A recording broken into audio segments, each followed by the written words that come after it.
भाई बहन, पति पत्नी, प्रेमिका, मित्र शत्रु, सगे संबंधी इत्यादि संसार के जितने भी रिश्ते नाते हैं सब मिलते हैं, क्योंकि इन सब को हमें या तो कुछ देना होता है या इनसे कुछ लेना होता है। वैसे ही संतान के रूप में हमारा कोई पूर्व जन्म का संबंधी ही आकर जन्म लेता है, जिसे शास्त्रों में 4 प्रकार का बताया गया है। 1. अऋणानुबंध पुत्र।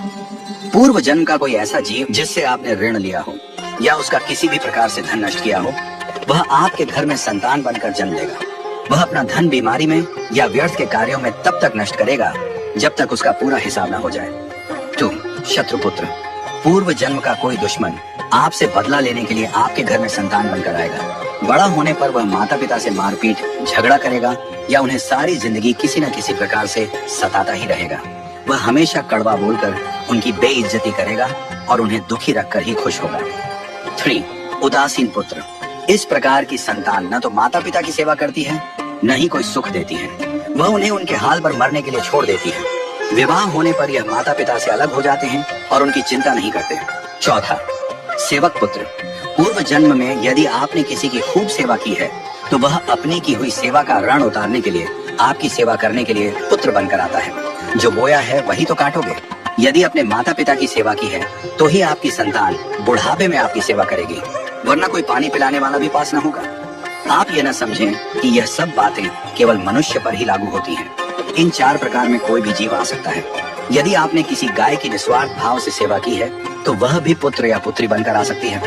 यदि आपने गाय को स्वार्थवश पालकर उसके दूध देना बंद करने के पश्चात उसे घर से निकाल दिया हो तो वह ऋणानुबंध पुत्र या पुत्री बनकर जन्म लेगी। यदि आपने किसी निर्दोष जीव को सताया है तो वह आपके जीवन में शत्रु बनकर आएगा।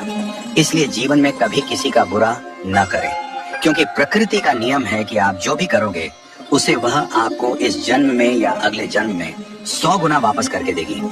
यदि आपने किसी को 1 रुपया दिया है तो समझो आपके खाते में 100 रुपया जमा हो गए हैं। यदि आपने किसी का 1 रुपया छीना है तो समझो आपकी जमा राशि से 100 रुपए निकल गए। जरा सोचिए, आप कौन सा धन साथ लेकर आए थे और कितना साथ लेकर जाओगे।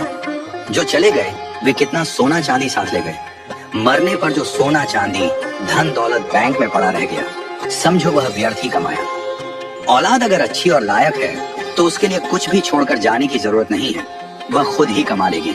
और औलाद अगर बिगड़ी या नालायक है तो उसके लिए जितना भी धन छोड़कर जाओ वह चंद दिनों में सब बर्बाद करके ही चैन लेगी। मैं, मेरा, तेरा और सारा धन यहीं का यहीं धरा रह जाएगा, कुछ भी साथ नहीं जाएगा। साथ यदि कुछ जाएगा भी तो सिर्फ अच्छे बुरे कर्म ही साथ जाएंगे। इसलिए जितना हो सके नेकी करो, सत्कर्म करो।